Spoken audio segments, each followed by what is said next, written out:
আমরা আবার অধ্যায় 1-এ চলে আসলাম। সি সি এর সাথে পরিচয় অর্থাৎ সি এর পরিচিতি। এখানে সি এর হিস্টোরি বলা হয়েছে, মানে সি প্রোগ্রামিং ল্যাঙ্গুয়েজটা কিভাবে এসেছে সেটা সম্পর্কে বলা হয়েছে। আপনারা এমনি পড়বেন এগুলা। বিশেষত এখানে সি প্রোগ্রামিং ভাষার বৈশিষ্ট্য ভালো করে পড়বেন। সি প্রোগ্রামিং ভাষার বৈশিষ্ট্য কি? সি একটি মধ্যস্তরের প্রোগ্রামিং ভাষা। তারপর এই ভাষায় উচ্চ স্তরের প্রোগ্রামিং ভাষার সুবিধাও পাওয়া যায়, আবার নিম্ন স্তরের প্রোগ্রামিং ভাষার সুবিধাও পাওয়া যায়। এই জন্য একে মধ্যস্তরের প্রোগ্রামিং ভাষা বলতেছে। হ্যাঁ, তা সি প্রোগ্রামিং শুরু হয় একটি ফাংশন, যেটা হচ্ছে মেইন ফাংশনের মাধ্যমে। তা প্রতিটি স্টেটমেন্টের শেষে সেমিকোলন দিতে হবে। এটা সি প্রোগ্রামে একটা গুরুত্বপূর্ণ সত্য। তারপর এতে পর্যাপ্ত সংখ্যক কম্পাউন্ড অপারেটর যেমন প্লাস, ইকুয়াল, মাইনাস, ইকুয়াল ইত্যাদি রয়েছে। এবার আসি আমরা ফ্লো চার্ট এবং অ্যালগরিদম। যে কোনো প্রোগ্রামিং ল্যাঙ্গুয়েজে আমরা ফ্লো চার্ট অ্যালগরিদম থাকেই, কারণ এটা হচ্ছে প্রত্যেক প্রোগ্রামিং ল্যাঙ্গুয়েজের মূল বৈশিষ্ট্য। তা আমরা অ্যালগরিদম কাকে বলে শুনেছিলাম? কোনো সমস্যার সমাধান যৌক্তিক ক্রম অনুযায়ী ধাপসমূহে লিখিত রূপকে অ্যালগরিদম বলে। আর অ্যালগরিদম কতগুলো বৈশিষ্ট্য আছে। আর ফ্লো চার্ট হচ্ছে কোনো সমস্যার সমাধান যৌক্তিক ক্রম অনুযায়ী ধাপসমূহের চিত্রভিত্তিক রূপকে ফ্লো চার্ট বলে। অ্যালগরিদম আমরা যখন লিখব সেটার চিত্রভিত্তিক রূপটাই হচ্ছে ফ্লো চার্ট। আচ্ছা, তা ফ্লো চার্টে কতগুলো বৈশিষ্ট্য রয়েছে। তারপর ফ্লো চার্ট দুই প্রকার: program flow chart, system flow chart. আপনাদের বিশেষত ফ্লো চার্ট এর বিভিন্ন প্রশ্ন আসতে পারে, যেমন আরম্ভ বা সমাপ্তির চিহ্নটা কিরকম দেখতে হয়, বা ইনপুট বা আউটপুট চিহ্ন ব্যবহার করার জন্য ওইটা চিহ্ন কিরকম, একটি সামান্তরিক। তা প্রসেস বা প্রক্রিয়াকরণের চিহ্ন হচ্ছে একটি আয়তক্ষেত্র, এখানে বর্গের মতো লাগছে, এটা একটা আয়তক্ষেত্র। তো সিদ্ধান্ত গ্রহণের চিত্র একটা হীরক বা ডায়মন্ড, এরকম এগুলো বলতে পারে।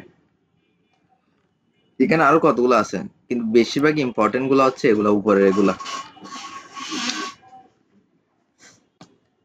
তারপর এরপর আসলাম আমরা অ্যালগরিদম এবং ফ্লোচার্টের কতগুলো সমস্যা বলি। যেমন এখানে একটা আছে, দুটি সংখ্যার যোগফল নির্ণয়ের অ্যালগরিদম লিখো এবং ফ্লোচার্ট অঙ্কন করো। এরকম একটা কোয়েশ্চেন থাকলে এরকম ভাবে লিখতে হবে আপনাদের। এখানে 5টা ধাপ আছে, এখানেও 5টা ধাপে শেষ। শুরু, ইনপুট নেওয়া, যোগ করা, ওই যোগফলটা প্রকাশ করা বা প্রিন্ট করা, তারপর শেষ করা। তারপর আয়তক্ষেত্রের ক্ষেত্রফল নির্ণয়ের ফ্লোচার্ট এবং অ্যালগরিদম লেখো। তো আয়তক্ষেত্রের ক্ষেত্রফল হচ্ছে কি দৈর্ঘ্য গুণ প্রস্থ। তো এখানে একটা আমরা ইনপুট ভেরিয়েবল নিলাম লেন্থ আর উইথ, মানে দৈর্ঘ্য এবং প্রস্থ। তারপর সেটাকে আউটপুট করার জন্য একটা মান প্রদর্শন করলাম, প্রোগ্রাম শেষ করলাম। এটা যদি ফ্লোচার্ট দিই, স্টার্ট, ইনপুট নিলাম, সবগুলার লজিক কিন্তু সেম। ইনপুট নিতে হবে, প্রথমে শুরু করতে হবে, তারপর ইনপুট নিতে হবে, তারপর সেটাকে প্রক্রিয়াকরণ করতে হবে, মানে সাম is equal two a plus b, যেমন rectangle area is equal two length into with, মানে দৈর্ঘ্য গুণ প্রস্থ। এটা প্রক্রিয়া করতে হবে। প্রক্রিয়াকরণ করার পর সেটাকে আউটপুট আকার প্রকাশ করার জন্য প্রিন্ট রেক্টেঙ্গেল এরিয়া, এটাকে আউটপুট আকার প্রকাশ করতে হবে আর শেষ করতে হবে। এই জন্য সবগুলার লজিক কিন্তু সেমই হয় ফ্লোচার্ট এবং অ্যালগরিদমের। এখানে সমকোণী ত্রিভুজের ক্ষেত্রফল নির্ণয়, বৃত্তের ক্ষেত্রফল, এভাবে অনেকগুলো আছে। ফ্লোচার্ট অ্যালগরিদম শেষ। তারপর সি প্রোগ্রামের গঠন। সি প্রোগ্রামের গঠন, মৌলিক গঠন হচ্ছে অনেকগুলো সেকশনে ভাগ করা যায়: document section, link section, definition section, global declaration section, main section ইত্যাদি। তো ডকুমেন্ট সেকশনে যেমন this is my first program, মন্তব্য বোঝায়, মানে কমেন্ট বোঝায়। লিঙ্ক সেকশন, এগুলো হচ্ছে বিভিন্ন হেডার ফাইল, এগুলোকে লিঙ্ক যুক্ত করা হয়। তারপর ডেফিনিশন সেকশন, এই বিভিন্ন ধরনের ধ্রুবমান সিম্বলিক কনস্ট্যান্ট ডিফাইন করা হয়, মানে ধ্রুব মানে কনস্ট্যান্ট, যেটা অপরিবর্তনীয় যেটা বলি আমরা। তারপর global section, global variable declare করার জন্য ব্যবহার করা হয় ফাংশন। আর মেইন ফাংশন হচ্ছে সি প্রোগ্রামে অত্যাবশ্যকীয় একটি অংশ।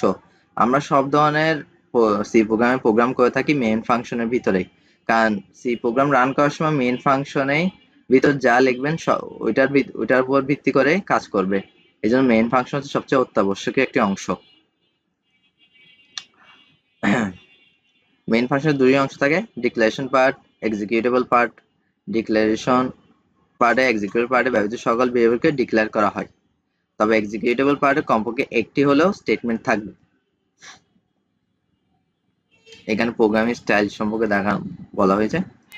সি প্রোগ্রামের ডাটার প্রকারভেদ, বিভিন্ন ডাটা, বর্ণ, সংখ্যা, বিভিন্ন ধরনের ক্যারেক্টার, হোয়াইট স্পেস, এগুলো বোঝাচ্ছে।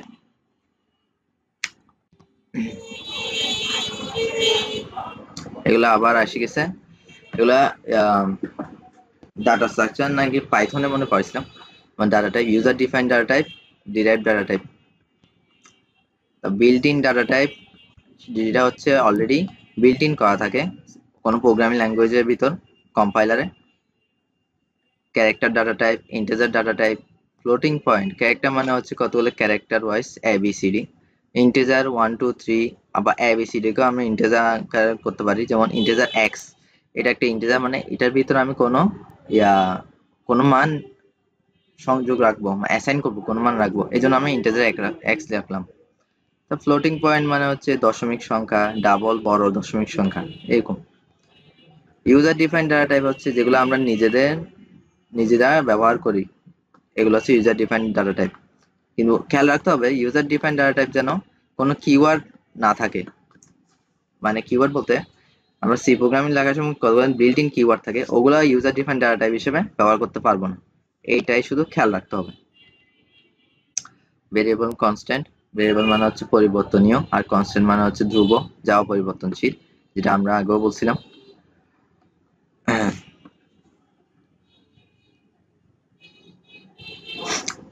কনস্ট্যান্ট আবার কতগুলো ভাগ আছে, integer, character, numeration, float and double, string constant ইত্যাদি।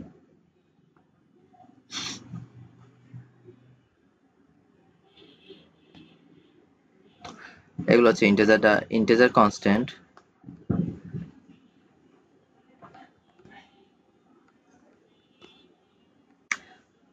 আপনাদের আমি ইম্পর্টেন্ট গুলো পড়াবো, এগুলো আমি চোখ বোলাচ্ছি দিই, ইম্পর্টেন্ট পড়াগুলো আসলে সামনে। তো ভেরিয়েবল শব্দ অর্থ পরিবর্তনশীল। আপনাদের এগুলো আসলে পরীক্ষায় প্রশ্ন আসে এরকম, ভেরিয়েবল কাকে বলে, ভেরিয়েবল কত প্রকার, ভেরিয়েবল বলতে কি বোঝায়, তারপর কনস্ট্যান্ট কাকে বলে, কত প্রকার, কি বোঝায়, এরকম টাইপের প্রশ্ন আসে বেশিরভাগ। এই ভেরিয়েবল প্রকারভেদ, integer type, character type variable, float type, double type, এরকম। ইন্টিজার টাইপ ভেরিয়েবল কাকে বলে বললে, এই ধরনের ভেরিয়েবল এই পূর্ণ সংখ্যা নিয়ে কাজ করতে বলে একে ইন্টিজার টাইপ ভেরিয়েবল বলে। এভাবে আসছে local variable, global variable. Local হচ্ছে যে মেইন ফাংশনের ভিতরে যে ভেরিয়েবল ব্যবহার করা হয় সেটা হচ্ছে লোকাল ভেরিয়েবল, আর গ্লোবাল হচ্ছে যে মেইন ফাংশনের উপরে যে ভেরিয়েবলটা ইউজ করা হয় সেটা হচ্ছে গ্লোবাল ভেরিয়েবল। এখানে যেমন ভয়েড মেইন দেখছেন, এই মেইন ফাংশনের উপরে যে ভেরিয়েবলটা ইউজ করছে সেটা হচ্ছে গ্লোবাল ভেরিয়েবল, মেইন ফাংশনের ভিতরে হচ্ছে লোকাল ভেরিয়েবল। এটাই ভেরিয়েবল নামকরণ নিয়মাবলী, চাইলে পড়তে পারেন, এগুলা মোটামুটি মুখস্থ রাখলে ভালো। তারপর এক্সপ্রেশন হচ্ছে এক বা একাধিক অপারেটর দ্বারা ভেরিয়েবল এবং কনস্ট্যান্ট সংযুক্ত করা। এখানে এটা হচ্ছে ভেরিয়েবল, এক্স আর ওয়াই হচ্ছে দ্য অপারেন্ট, আর প্লাস হচ্ছে অপারেটর। এই দুইটা নিয়ে কাজ করছে বলে, এই ভেরিয়েবল ভিতরে মানটা অ্যাসাইন হচ্ছে বলে এটা হচ্ছে এক ধরনের এক্সপ্রেশন। এটা একটা এক্সপ্রেশন বোঝায়। এক্সপ্রেশন প্রকারভেদ দিছে 4 প্রকার।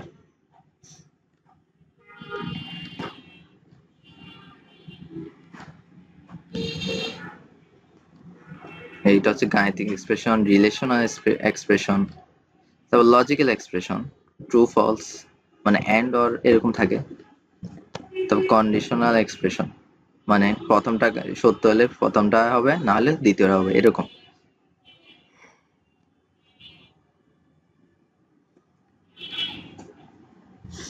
কিওয়ার্ড, এই একটু আগে যেটা বলছিলাম ইউজার ডিফাইন্ড ডাটা টাইপের ক্ষেত্রে আমি যদি কিওয়ার্ড ব্যবহার করি তাহলে সেটা কাজ করবে না। কিওয়ার্ড হলো কিছু সংরক্ষিত শব্দ বা রিজার্ভ ওয়ার্ডস যা কম্পাইলার শনাক্ত করতে পারে এবং তদ অনুযায়ী কাজ করতে পারে। যেমন এখানে ক্যারেক্টার CHAR ক্যার একটি কিওয়ার্ড এবং কোনো ভেরিয়েবলকে ক্যারেক্টার টাইপ ডিক্লেয়ার করলে কম্পাইলার সেই ভেরিয়েবলের জন্য 1 বাইট নির্দিষ্ট করে। ক্যারেক্টার হলো একটা কিওয়ার্ড। এভাবে 32টি কিওয়ার্ড সাপোর্ট করে আনসিসিতে, কিন্তু টার্বোসিতে 43টি। এখানে কতগুলো আপনাদের কিওয়ার্ড মুখস্থ রাখা দরকার। যেমন প্রশ্ন আসতে পারে যেমন 6টি, যে কোনো 6টি কিওয়ার্ড লেখো, কিওয়ার্ড কাকে বলে এবং যে কোনো 6টি কিওয়ার্ড লেখো। এরকম কিওয়ার্ড কাকে বলে লিখবেন, আর যে কোনো 6টি এরকম। এখানে অটো আছে, ডাবল, ব্রেক, এলস, ইন্টেজার, কতগুলো তো কোডের সময় বেশি ব্যবহৃত হয়। ইন্টেজার, তারপর ফ্লোট, এগুলো তো মুখস্থ হয়ে যায় কোড করতে গেলেই এরকম। এভাবে আমরা অনুশীলনী 1-এ আসলাম। আচ্ছা, অনুশীলনের প্রশ্ন পরে দেখবো, আগে একটা রিভিশন করে ফেলি। এবার আসি অপারেটর এন্ড স্টেটমেন্ট, অধ্যায় 2। অপারেটর স্টেটমেন্টটা আমি পাইথন করার সময়ও পড়াইছিলাম, ঘুরে ফিরে একই। অপারেটর হচ্ছে arithmetic operator, relational operator, logical operator, assignment operator, bitwise operator, বিবিধ অপারেটর, কন্ডিশনাল, এরকম কতগুলো অপারেটর আছে, আরো আছে, কিন্তু প্রধানত 7টি ভাগে ভাগ করা হয়। অ্যারিথমেটিক, যোগ বিয়োগ গুণ ভাগের কাজটা করে, সংক্ষেপে বলেছি আমি। তারপর রিলেশনাল মানে হচ্ছে কে কার থেকে বড় বা ছোট বা সমান, এটা হচ্ছে রিলেশনাল অপারেটরের কাজ। তারপর লজিক্যাল অপারেটর হচ্ছে এন্ড অর নট। এন্ড, এটাকে এন্ড চিহ্ন বলে, এটা হচ্ছে অর চিহ্ন, দুইটা দাড়ির মতো। তারপর নট চিহ্ন হচ্ছে একটা বিস্ময়সূচক চিহ্ন হচ্ছে নট। লজিক্যাল অপারেটর হচ্ছে প্রথমটা এবং দ্বিতীয়টা যদি সত্য হয় এন্ড এর ক্ষেত্রে, তাহলে কোডটা রান করবে, মানে সামনে যাবে। আর অর হচ্ছে যে কোনো একটি সত্য হলে কোডটা রান করবে। আর নট হচ্ছে যদি সত্য হয় তাহলে মিথ্যা আউটপুট দিবে, আর যদি মিথ্যা হয় তাহলে সত্য আউটপুট দিবে, মানে উল্টাটা বোঝায়। নট হচ্ছে বিপরীত। এটা হচ্ছে লজিক্যাল অপারেশনের কাজ।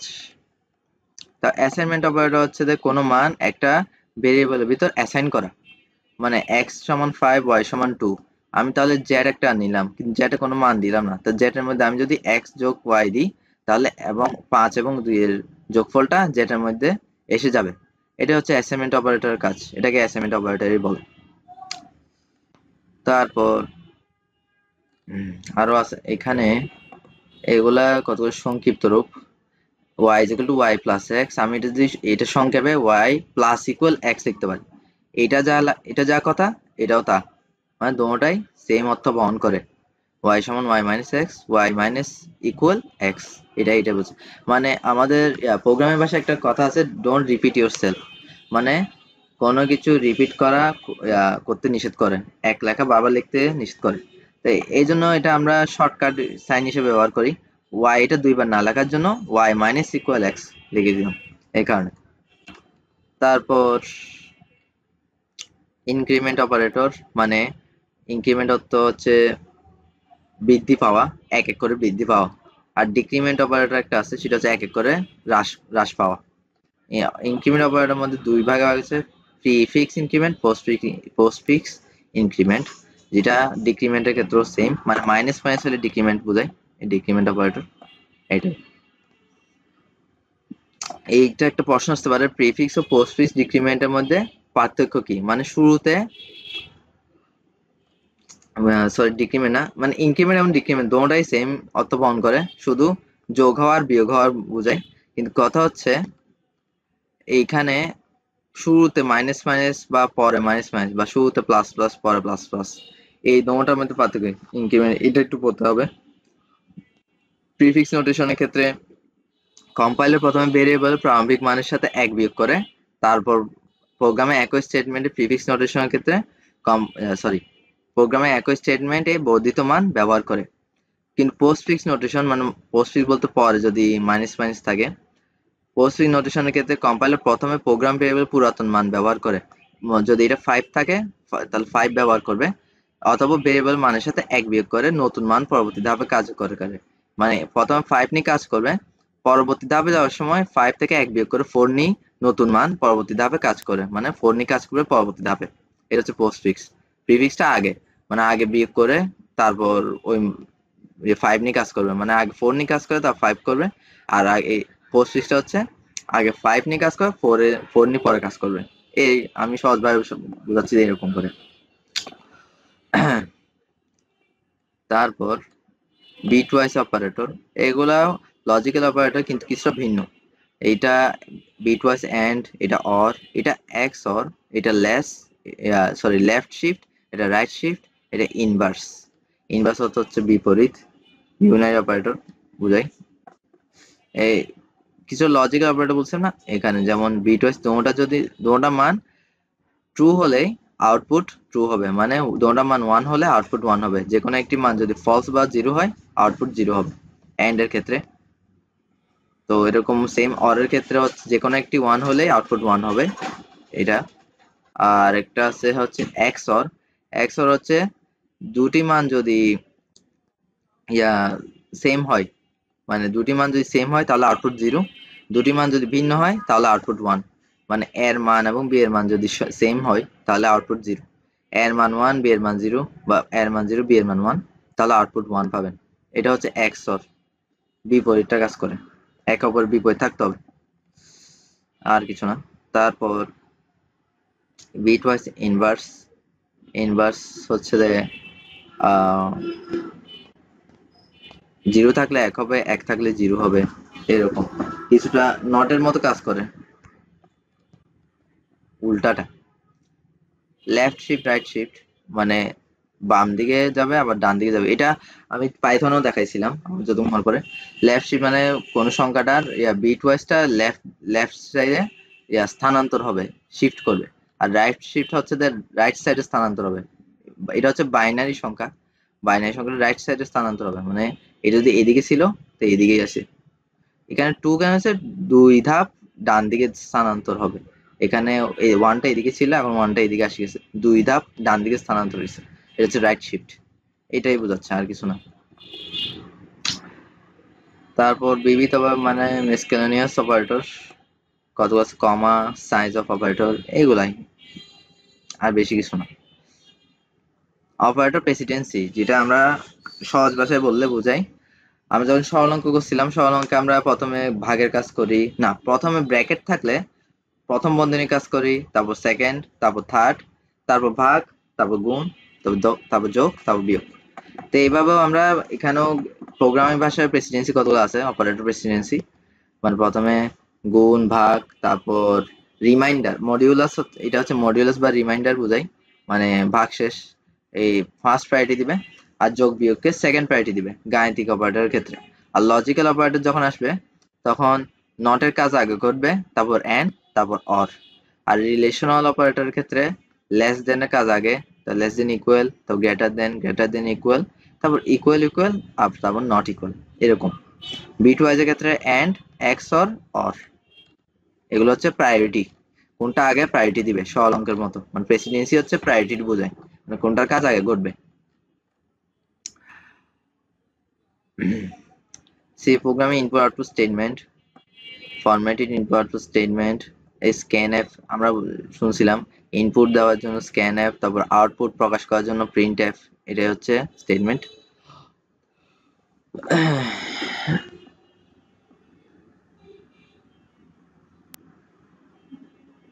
সাধারণত প্রোগ্রাম ভেরিয়েবল ইনপুট নেওয়ার জন্য এই ধরনের স্টেটমেন্ট ব্যবহার করে, স্ক্যানএফ, গেটকার, গেটছে, এগুলা ইনপুট নেওয়ার জন্য। মৌখিক আসতে পারে, আমরা ইনপুট নেওয়ার জন্য কোনটা ব্যবহার করি, স্ক্যানএফ, মানে প্র্যাকটিক্যালে মৌখিক কথা বলছি আমি এখানে, এই জন্য থিওরিক্যাল পড়া পড়লে প্র্যাকটিক্যাল পড়া অর্ধেক হয়ে যায়।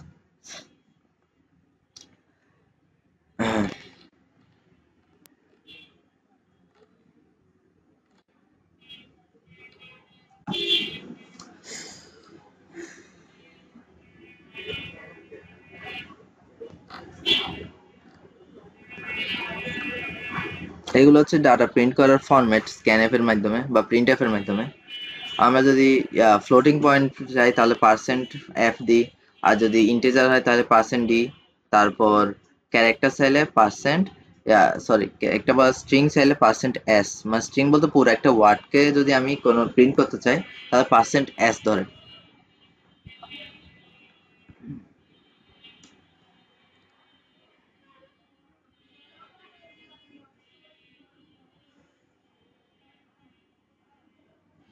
আর তবে এখানে একটা পুটস ফাংশন আছে। পুটস ফাংশন স্ট্রিং বা স্ট্রিং চালকের মান প্রিন্ট করে। যেমন পুটস আমি হিয়ার ইজ মাহফুজ যদি লিখি, তাহলে স্টেটমেন্টটি হিয়ার ইজ মাহফুজ প্রিন্ট করে, এবং পুটস কুমিল্লা স্টেটমেন্টটি পরের লাইনে কুমিল্লা মান প্রিন্ট করে কাস্ট পয়েন্টের লাইন ব্যবহার করে।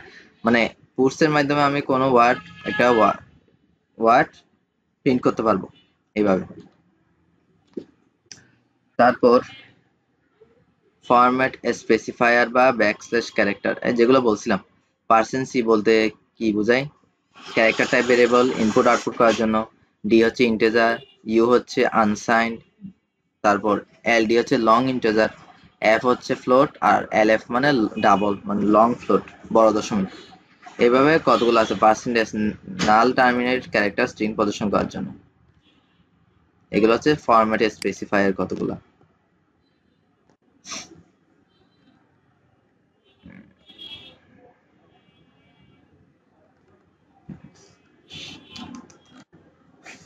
আচ্ছা, তারপর আসি ব্রাঞ্চিং স্টেটমেন্ট। ব্রাঞ্চিং স্টেটমেন্ট এটাও পাইথনে পড়েছিলাম। এগুলো হচ্ছে কতগুলো স্টেটমেন্ট, মানে ইফ স্টেটমেন্ট আছে, ইফ এলস স্টেটমেন্ট আছে, এলস ইফ স্টেটমেন্ট আছে, সুইচ স্টেটমেন্ট আছে। মূলত 4 ধরনের হয় স্টেটমেন্ট, ব্রাঞ্চিং আর লুপিং। ব্রাঞ্চিং হচ্ছে 2 প্রকার, কন্ডিশনাল, আনকন্ডিশনাল, এরকম।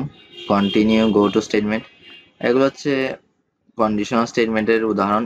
ইফ এলস, নেস্টেড ইফ, মানে কিভাবে হয় বোঝায়। যদি বলে ইফ স্টেটমেন্ট কাকে বলে, এর ফ্লো চার্ট বা সিনট্যাক্স লেখো। তো কাকে বললে হলে এটা লিখতে হবে। ইফ হলো সি ল্যাঙ্গুয়েজে একটি অত্যন্ত গুরুত্বপূর্ণ ডিসিশন কন্ট্রোল স্টেটমেন্ট। প্রোগ্রামের শর্ত সাপেক্ষে কোনো স্টেটমেন্ট সম্পাদনের জন্য ইফ স্টেটমেন্ট ব্যবহৃত হয়। এটা সিনট্যাক্স লিখতে বললে এভাবে লিখতে হবে। ইফ স্টেটমেন্ট লেখার সিনট্যাক্স হলো ইফ দিয়ে তারপর কন্ডিশন লিখবো, কন্ডিশনটা লেখার পর তারপর সেকেন্ড ব্র্যাকেট দিয়ে স্টেটমেন্ট গুলো লিখবো। স্টেটমেন্ট অনেকগুলো হতে পারে, একটাও হইতে পারে, 3টাও হইতে পারে, এরকম অনেক। তারপর সেকেন্ড ব্র্যাকেট কোর্স। আর এটা ফ্লো চার্ট হচ্ছে এরকম। কন্ডিশন যদি ফলস হয়, মানে কন্ডিশন যদি না মিলে, তাহলে বের হয়ে যাবে, কোড এক্সিট করবে, ওই স্টেটমেন্টের কোড এক্সিট করবে। আর যদি কন্ডিশন ট্রু হয়, মানে কন্ডিশন মিলছে, তাহলে স্টেটমেন্ট হচ্ছে ওখানে ভিতরে যা কাজ করবে কন্ডিশন উপর ভিত্তি করে সেই কাজটা করবে, করার পর তারপর এক্সিট করবে। এটা হচ্ছে ফ্লো চার্ট। এভাবে ইফ এলসও একটা বিষয়, মানে ইফ এলস আরো সহজ করে দেয়। যদি একটা কাজ না করে আর একটা কাজ করবে, আর একটা কন্ডিশন দিব আমি, আর একটা কন্ডিশনের স্টেটমেন্টও দিব। এটা হচ্ছে ইফ এলস স্টেটমেন্টের নিয়ম। এটার সিনট্যাক্স হচ্ছে এরকম, আর ফ্লো চার্ট হচ্ছে এরকম। ট্রু হলে স্টেটমেন্ট 1 এ যাবে, আর ফলস হলে, মানে ফলস বলতে আসলে বোঝায় এলস, এলস বোঝাচ্ছে আসলে। ট্রু হচ্ছে তো প্রথম কন্ডিশন, আর এলস বলতে আসলে ফলস কে বোঝাচ্ছে, তাহলে সেকেন্ড কন্ডিশনে যাবে, তারপর এক্সিট করবে। তারপর ইফ স্টেটমেন্ট, যেটা নেস্টেড ইফ স্টেটমেন্ট বলতেছে, মানে একটা ইফ না, অনেকগুলো ইফ। একটা ইফের বদলে আরেকটা ইফ চলবে। কন্ডিশন 1 এখানে আবার, তখন তো কন্ডিশন একটা কন্ডিশন আন্ডার ছিল, এখন কন্ডিশনও ভাগ হয়ে যাবে। কন্ডিশন 1, কন্ডিশন 2, কন্ডিশন, এভাবে n তম পর্যন্ত। যতক্ষণ না আমার কন্ডিশন মিলতেছে ততক্ষণ কন্ডিশন উপর ভিত্তি করে স্টেটমেন্টও মিলতে হবে। এটার ফ্লো চার্ট এরকম।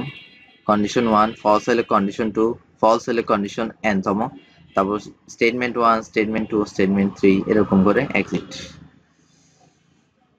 এইভাবে করলাম। আচ্ছা, এখানে কতগুলো উদাহরণ দিছে। আবার আসি সুইচ স্টেটমেন্ট। সুইচ স্টেটমেন্ট, এখানে একটা বলার কথা, সুইচ স্টেটমেন্ট কেন ব্যবহার করা হয়।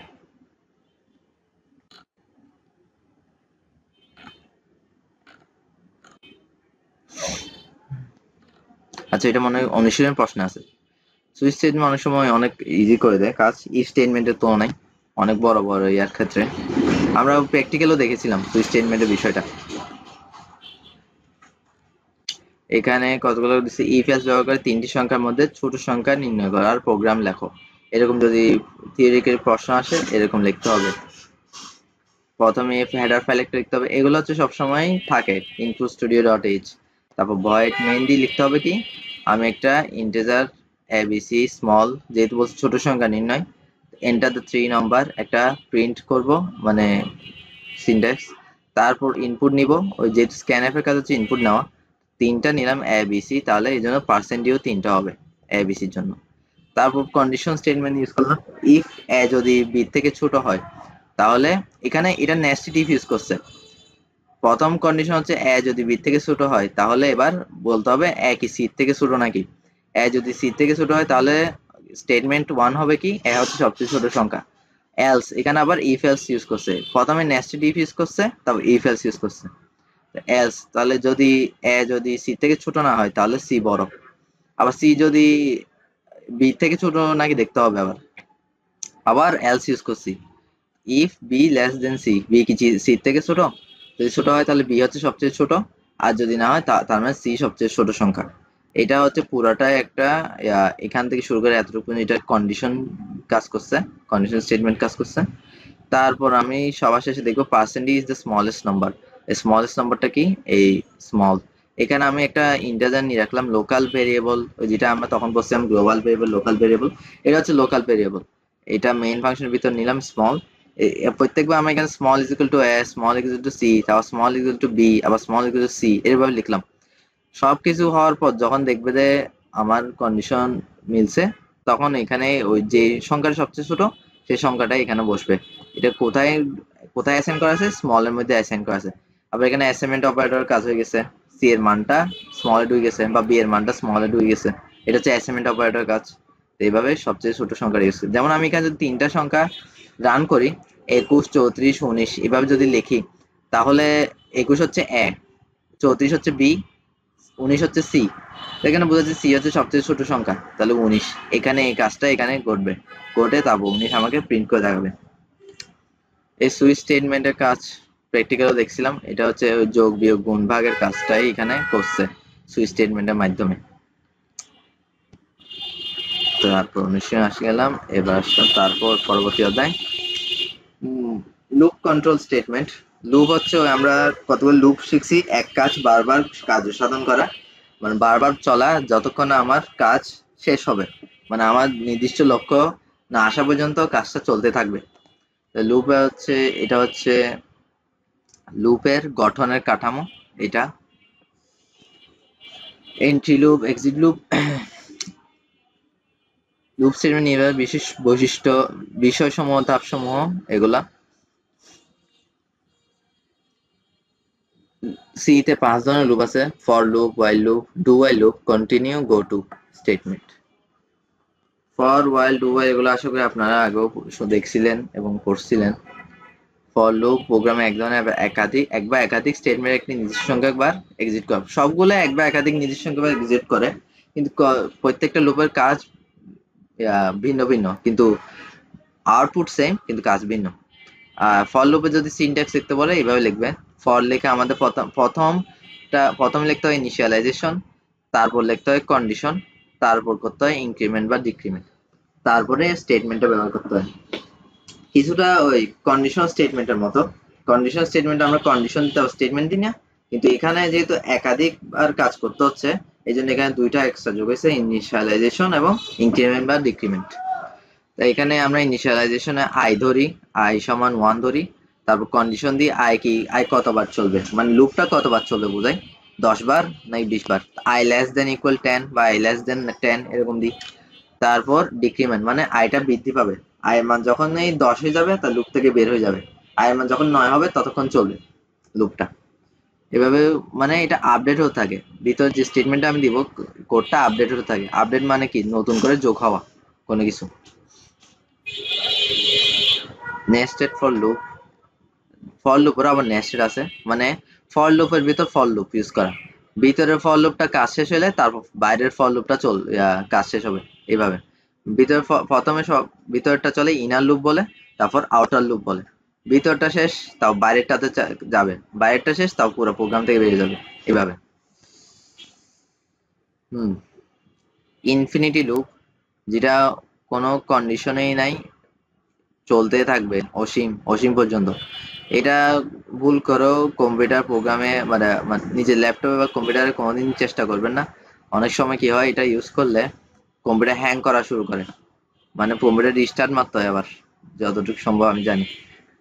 আমি এই জন্য এটা করি না সাধারণত। আগে আমি যখন প্রথম প্রথম স্টুডেন্ট ছিলাম, এগুলো দিয়ে খেলা করতাম, এগুলো করার সময় আমার কম্পিউটার একবার হ্যাং হয়ে গেছে, পর আমাকে রিস্টার্ট মারতে হয়েছে আবার। আচ্ছা, এখন আসি হোয়াইল লুপে। হোয়াইল লুপ সেম লুপের কাজ করে, কিন্তু এখানে কি করতে হয়, এটা সিনট্যাক্স দেখেন, প্রথমে ইনিশিয়ালাইজেশনটা করে ফেলে এরা। ইনিশিয়ালাইজেশন করার পর হোয়াইল লুপের ভিতর কন্ডিশনটাই ব্যবহার করে শুধু। কন্ডিশন যদি ফুলফিল হয় তার স্টেটমেন্টে যায়, স্টেটমেন্টের পরেই ইনক্রিমেন্ট বা ডিক্রিমেন্ট হয়। মানে একবার স্টেটমেন্ট হয়েছে, স্টেটমেন্ট হওয়ার পর একবার কাজ করে ফেলবে এটা। হোয়াইল লুপে একটা বিষয় হচ্ছে একবার কাজ করা, যে ফর লুপে কিন্তু এটা করে না। ফর লুপ যদি কন্ডিশন না মিলে তাহলেই বের হয়ে যাবে, কিন্তু হোয়াইল লুপের কাজ কিন্তু ইনিশিয়ালাইজ পর কন্ডিশন মিললে তাও একবার কাজ করে ফেলবে। একবার কাজ করার পর ইনক্রিমেন্ট হয়ে আবার যাবে, আবার যাওয়ার পর যদি কন্ডিশন না মিলে তাহলে বের হয়ে যাবে। তার মানে হোয়াইল লুপে একবার কাজ করে ফেলে। এটা হচ্ছে ফ্লো চার্ট। হোয়াইল লুপে বিগিন, কন্ডিশন ট্রু হলে এক্সিকিউট করবে, ফলস হলে বের হয়ে যাবে। নেস্টেড হোয়াইল লুপও আছে, একটা হোয়াইল লুপের ভিতরে আরেকটা হোয়াইল লুপ এরকম।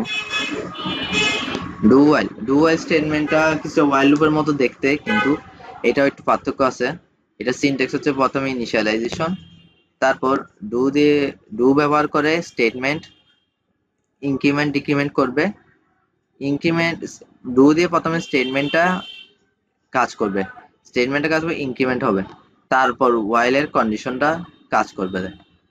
তার মানে এখানে স্টেটমেন্টটা আগে হয়ে যাচ্ছে, কন্ডিশনটা পরে হয়ে যাচ্ছে, কিন্তু হোয়াইল লুপে কন্ডিশন আগে স্টেটমেন্ট পরে। এটা হচ্ছে পার্থক্য হোয়াইল আর ডু হোয়াইলের মধ্যে। যেমন এখানে বলছে ইনিশিয়াল অংশে প্রারম্ভিক মান নির্ধারণ করা হয়, কন্ডিশন অংশে ভেরিয়েবল চূড়ান্ত মান কিংবা চূড়ান্ত মান নির্ধারণের জন্য শর্ত দেওয়া থাকে। ইনক্রিমেন্ট ডিক্রিমেন্ট অংশ প্রতি আবর্তনকালে কাউন্টার ভেরিয়েবল হ্রাস বৃদ্ধির মান নির্ধারণ করা হয়।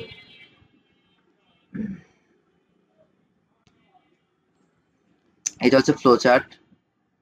ট্রু হলে স্টেটমেন্টে যাবে, ফলস হলে বেড়ে যাবে।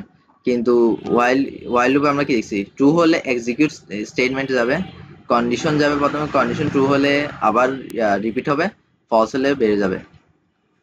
কিন্তু এখানে কি হচ্ছে, প্রথমে স্টেটমেন্ট আসি গেছে, কন্ডিশন না, প্রথমে স্টেটমেন্ট তারপর কন্ডিশন, ট্রু হলে আবার স্টেটমেন্ট, না হলে এন্ড ফলস। এভাবে কন্টিনিউটা হচ্ছে কন্টিনিউ হতে থাকা, কন্টিনিউ ব্যবহার করে পরবর্তী ধাপে। গো টু হচ্ছে এক ধাপ পরবর্তীতে যাওয়া, গো টু স্টেটমেন্ট।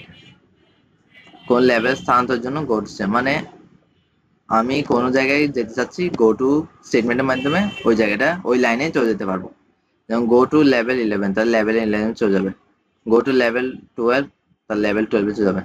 এটা হচ্ছে গো টু স্টেটমেন্টের কাজ, কোন জায়গায় চলে যাবে, মানে কোডটা রান করার জন্য কোন জায়গায় যাও। এখানে কত উদাহরণ দিছে।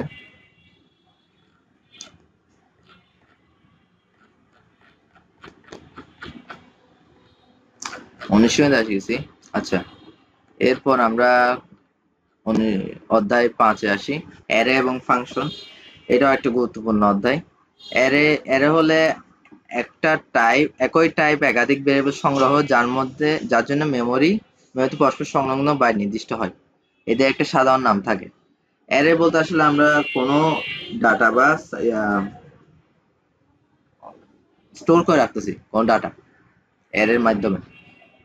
যেহেতু অনেকগুলা ডাটা বারবার লিখতে হয়, আমরা ডাটাগুলো স্টোর করার জন্য অ্যারে ব্যবহার করি।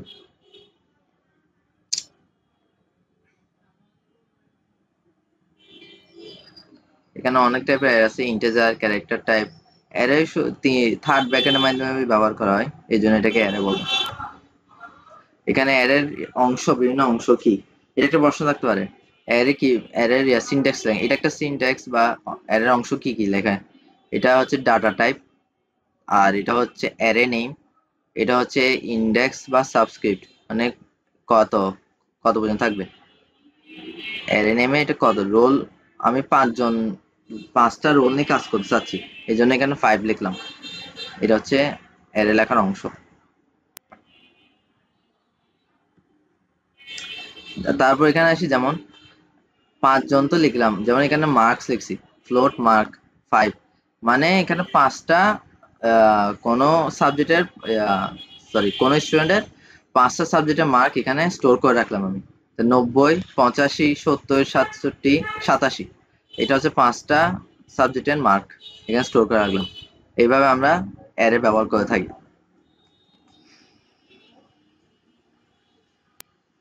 অ্যারে কত শ্রেণীবিভাগ আছে? একমাত্রিক, দ্বিমাত্রিক, বহুমাত্রিক, 1 dimensional array, 2 dimensional array, multi dimensional array. আমরা সাধারণত 1 ডাইমেনশন, 2 ডাইমেনশন ব্যবহার করে থাকি। 1 ডাইমেনশন যেটা একমাত্রিক, যে মাত্র দেখাইলাম, এটা 1 ডাইমেনশনাল। 2 ডাইমেনশনাল এটা ম্যাট্রিক্স আকারে ব্যবহার করা হয়, ম্যাট্রিক্স রো কলাম হিসেবে। এই তো ম্যাট্রিক্স অ্যারেও বলে এটাকে, দুটি সাবস্ক্রিপ্ট থাকে, এই জন্য 2টা মান থাকে 2 ডাইমেনশনালে। মাল্টি ডাইমেনশনাল ব্যবহার করে না। আচ্ছা, ত্রিমাত্রিকও আছে, ত্রিমাত্রিকারে, মানে 3 ডাইমেনশনাল রো কলাম, আর এটা হচ্ছে পেজ নাম্বার, এখানে পেজ লিখছে, পেজ নাম্বার এরকম। আচ্ছা, এরপর ফাংশন আসি আমরা। ফাংশন 2টা থাকে, লাইব্রেরি ফাংশন বা বিল্ডিং ফাংশন, আর এটা হচ্ছে ইউজার ডিফাইন ফাংশন। কিছুটা ওই ডাটার মতো, user building data type, user define data type, এরকম। লাইব্রেরি ফাংশন বা বিল্ডিং ফাংশন হচ্ছে ওগুলা যেগুলো আমরা দেখছি। এগুলো হচ্ছে বিল্ডিং লাইব্রেরি ফাংশন। এখানে একটা আপনাদের হয়তো চেনা যায়, প্রিন্টএফ আর স্ক্যানএফ, এগুলো হচ্ছে বিল্ডিং ফাংশন, ফাংশন বোঝায়। যে এগুলা কিন্তু আমরা ইউজার ডিফাইন ফাংশন হিসেবে ব্যবহার করতে পারবো না, কিছু ওগুলোর মতোই, কিওয়ার্ডের মতো। ইউজার ডিফাইন ফাংশন সম্পূর্ণ ইউনিক হতে হবে, মানে মিল থাকে না তেমন, নিজস্ব প্রয়োজনে ব্যবহার করে আমরা এরকম টাইপের। প্রোগ্রামিং করার সময় কতগুলো ইউজার ডিফাইন ফাংশন আমরা ব্যবহার করি যেন আমরা সহজে কাজ করতে পারি, এই কারণে। ফাংশন কলিং, ফাংশন কলিংটা হচ্ছে কোনো ফাংশনে আমি যেমন আমি একটা ফাংশন নাম রাখলাম রোল নাম্বার। রোল নাম্বারের মধ্যে আমি 5জনের রোল নাম্বার লিখে রাখলাম।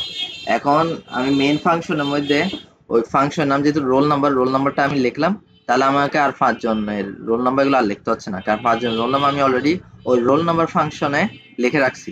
এটাকেই আমি ফাংশন কলিং বলতেছি। ওই ফাংশনটাকে আমি কল করতেছি বলে কাজ করার জন্য এটাকে ফাংশন কলিং বলতেছে। এটা সহজ ভাষায় বলছি আপনাকে। ফাংশন কলিং কাকে বলে বললে, যখন একটি ফাংশন অপর কোনো ফাংশনকে ব্যবহার করে, তখন তাকে কলিং ফাংশন বা মূল ফাংশন, এবং যে ফাংশনকে কল করা হয় তাকে ব্যবহৃত বা কল ফাংশন বলা হয়। আর এই প্রক্রিয়ার নাম হচ্ছে ফাংশন কল, ফাংশন কল। এটা মেইন ফাংশন ভিতরে হয় ফাংশন কলটা।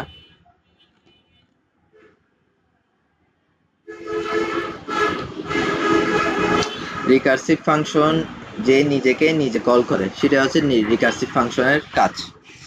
রিকার্সিভ ফাংশনের মনে হয় প্র্যাকটিক্যাল দেখাচ্ছিলাম আপনাদের। হ্যাঁ,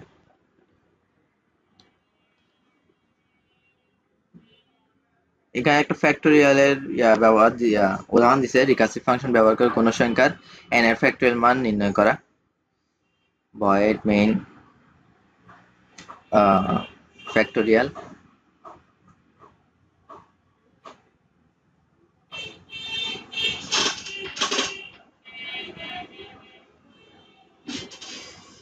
যেমন এখানে এই জিনিসটা long integer factorial integer n, এটা একটা ফাংশন, এটাকে আমি আবার এখানে ব্যবহার করছি। এটাই হচ্ছে রিকার্সিভ ফাংশনের কাজ, নিজেকে নিজে কল করছে। এটা long integer factorial integer n,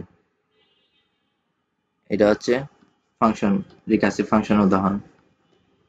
recursive ফাংশনের সুবিধা এবং অসুবিধাও আছে। পয়েন্টার, পয়েন্টার এমন এক ধরনের বিশেষ ভেরিয়েবল যার মান হিসেবে অন্য ভেরিয়েবলের অ্যাড্রেসকে নির্ধারণ করা হয়, এবং সেই অ্যাড্রেসে সংরক্ষিত ডাটাকে প্রোগ্রাম পরোক্ষভাবে ব্যবহার করা হয়। পয়েন্টার বিভিন্ন অংশ থাকে, প্রথম অংশ ডাটা টাইপ, আর দ্বিতীয় অংশ হচ্ছে পয়েন্টার ভেরিয়েবল। ডাটা টাইপ বলতে ইন্টিজার নাই ক্যারেক্টার নাকি ফ্লোট এগুলো বোঝায়, আর দ্বিতীয় অংশ হচ্ছে ভেরিয়েবলের মানগুলো।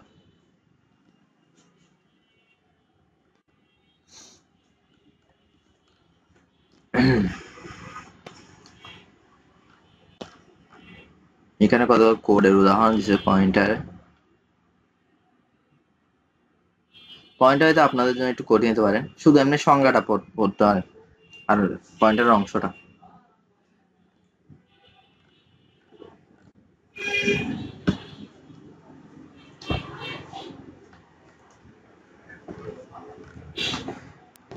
এখানে আপনাদের অনেকগুলা কোড দিছে, কিন্তু বেশিরভাগ আপনাদের বিগত সালের কোয়েশ্চেন গুলো দেখে ভালো করে পড়তে হবে। মানে যেহেতু কোড অনেকগুলো দিছে, বিগত সালের কোয়েশ্চেনে যেসব কোড লিখতে বলছে ওগুলো একটু ভালো করে প্র্যাকটিস করেন। এগুলো আমি দিব আপনাদেরকে, কোডগুলো যেগুলো প্র্যাকটিক্যালি দেখাইছি। আসলে বলতে গেলে প্র্যাকটিক্যালি কোডগুলো ভালো করে দেখেন। আচ্ছা, তারপর কোন অধ্যায়? Object oriented programming. এটাও খুব একটা ইম্পর্টেন্ট অধ্যায়। অবজেক্ট ওরিয়েন্টেড হচ্ছে যে একটি খুব গুরুত্বপূর্ণ একটা অংশ। অবজেক্ট ওরিয়েন্টের মধ্যে কতগুলা আছে ল্যাঙ্গুয়েজ আছে, যেমন সি প্লাস প্লাস, জাভা। এই হচ্ছে অবজেক্ট ওরিয়েন্টেড প্রোগ্রামিং ল্যাঙ্গুয়েজ। আমাদের প্রোগ্রামিং এ সিকিউরিটি বাড়ানোর জন্য অবজেক্ট ওরিয়েন্টেড প্রোগ্রামিংটা এসেছে। কারণ সি প্রোগ্রাম অবজেক্ট ওরিয়েন্টেড না, সি প্রোগ্রাম হচ্ছে নর্মাল একটা মিড লেভেল ল্যাঙ্গুয়েজ। আমাদের প্রোগ্রামিং ল্যাঙ্গুয়েজ প্রোগ্রামের সিকিউরিটি বাড়ানোর জন্য অবজেক্ট ওরিয়েন্টেড প্রোগ্রামিংটা এসেছে। সিকিউরিটি বলতে এখানে কি বোঝায়, যেমন এখানে একটা অবজেক্ট হচ্ছে ক্লাস এবং অবজেক্ট। অবজেক্ট প্রোগ্রামের মেইন বিষয় হচ্ছে ওখানে ক্লাস এবং অবজেক্ট থাকে। আমি ক্লাস নির্ধারণ করব, ক্লাসের ভিতরে কি কি থাকবে, কি কি অবজেক্ট থাকবে, এটা বোঝায়। আমার ক্লাস নেম যদি হয় ফল, আর তাহলে অবজেক্ট হচ্ছে কি আম জাম কাঁঠাল, এটা হচ্ছে এরকম। এটাকে অবজেক্ট ওরিয়েন্টেড বলতেছে বিষয়টা। তারপর অবজেক্ট ঘোষণা syntax, class name object name এইভাবে বোঝাচ্ছে। এখানে কতগুলা আপনাদের সংজ্ঞা দিছে। Data abstraction, encapsulation, inheritance, polymorphism, message passing, dynamic binding. এগুলা কাকে বলে বর্ণনা করতে বলতে পারে। পলিমরফিজম কি অবজেক্ট ওরিয়েন্টেড, এটা বর্ণনা করো, এভাবে দিতে পারে।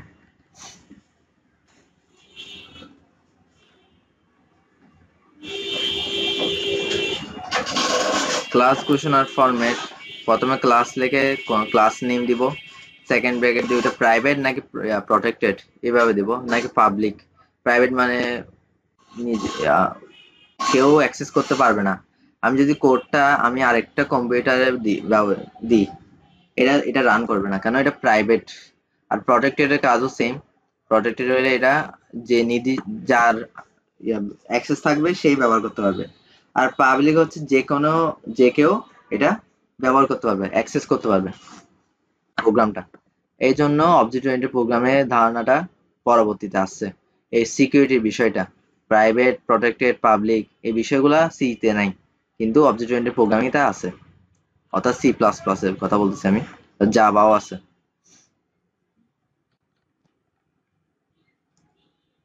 আচ্ছা, এখানে ইনহেরিটেন্স, পলিমরফিজম, এনক্যাপসুলেশনের ব্যবহারের কথা বলছে। এটা সিনট্যাক্স লিখছে। ক্লাস, তারপর ডিরাইভড ক্লাস নেম থাকবে, তারপর অ্যাক্সেস স্পেসিফায়ার থাকবে, তারপর বেস ক্লাস নেম থাকবে, তারপর থাকবে বডি। এটা হচ্ছে সিনট্যাক্স সাব ক্লাসের। এটা মুখস্থ করে রাখেন, আসতে পারে। পলিমরফিজম,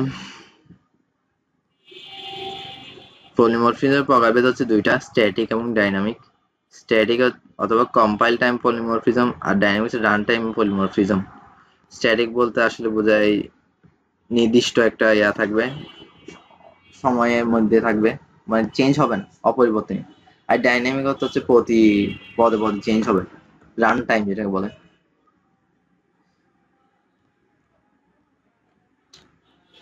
আচ্ছা, তারপর এনক্যাপসুলেশনের ব্যবহার বলছে এমন একটি প্রক্রিয়া যার মাধ্যমে কোনো অবজেক্ট ডাটা ও ফাংশন সমূহকে একত্রিত করে ক্লাস তৈরি করা হয়। এটা হচ্ছে এনক্যাপসুলেশনের কাজ।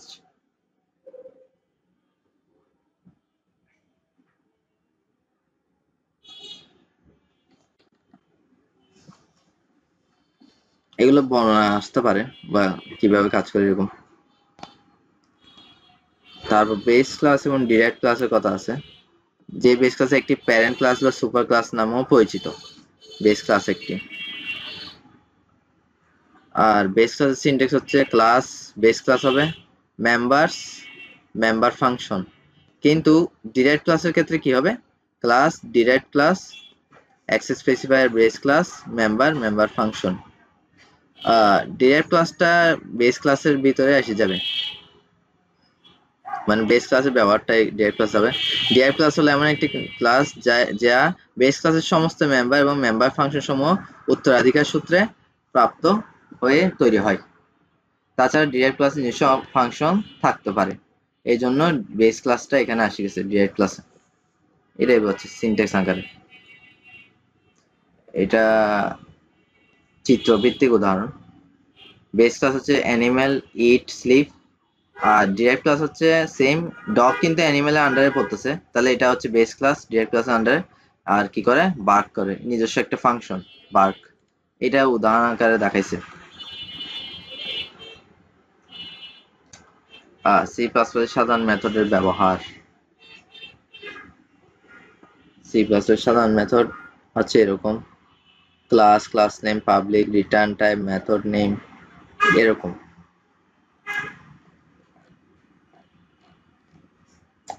Method call.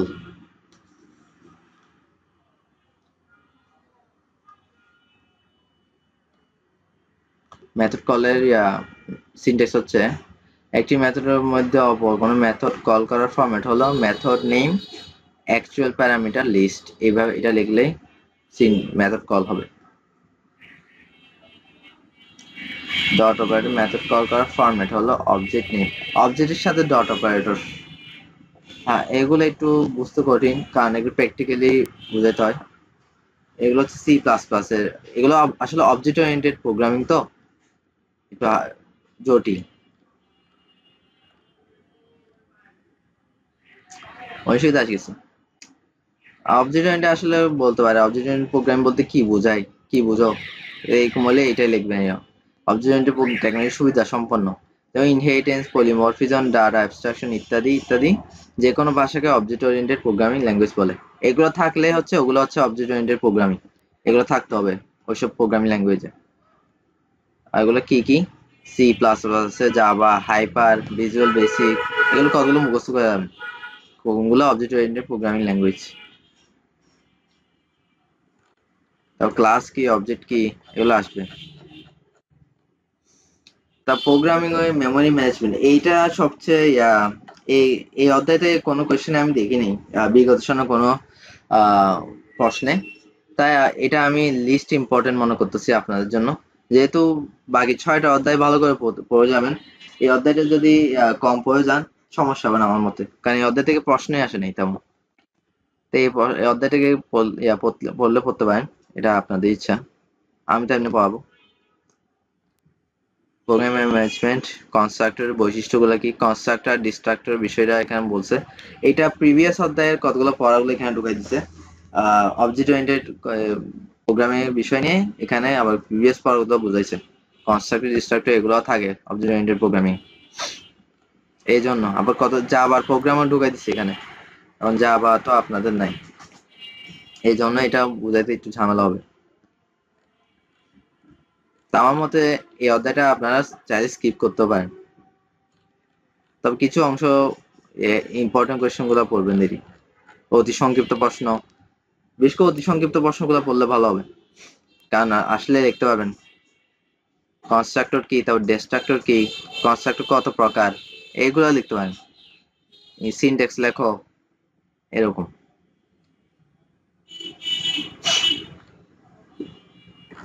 আচ্ছা, এবার আপনাদের আমি এখন পুরো রিভিশন ক্লাস শেষ করলাম।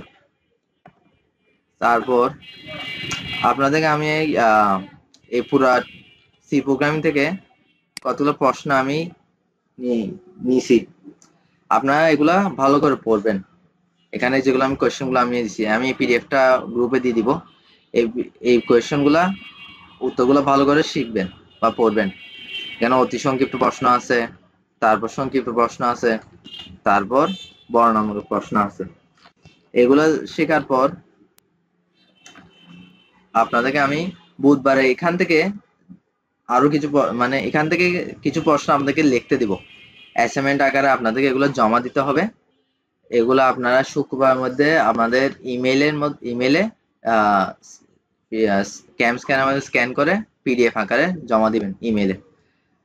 বুধবার আমি এখান থেকে আরো মানে কিছু প্রশ্ন বাছাই করে দিব, এগুলো আপনারা লিখবেন অ্যাসাইনমেন্ট আকারে, সেগুলো আপনারা শুক্রবার ভিতর জমা দিবেন। এটা হচ্ছে আপনাদের বাড়ির কাজ। তার আগে আপনারা এগুলো সব প্রশ্ন ভালো করে শিখবেন, এগুলো পরীক্ষার জন্য ইম্পর্টেন্ট। আমি এই পিডিএফটা দিয়ে দিব। আচ্ছা, তো কারো কোনো প্রশ্ন আছে? প্রশ্ন থাকলে বলেন।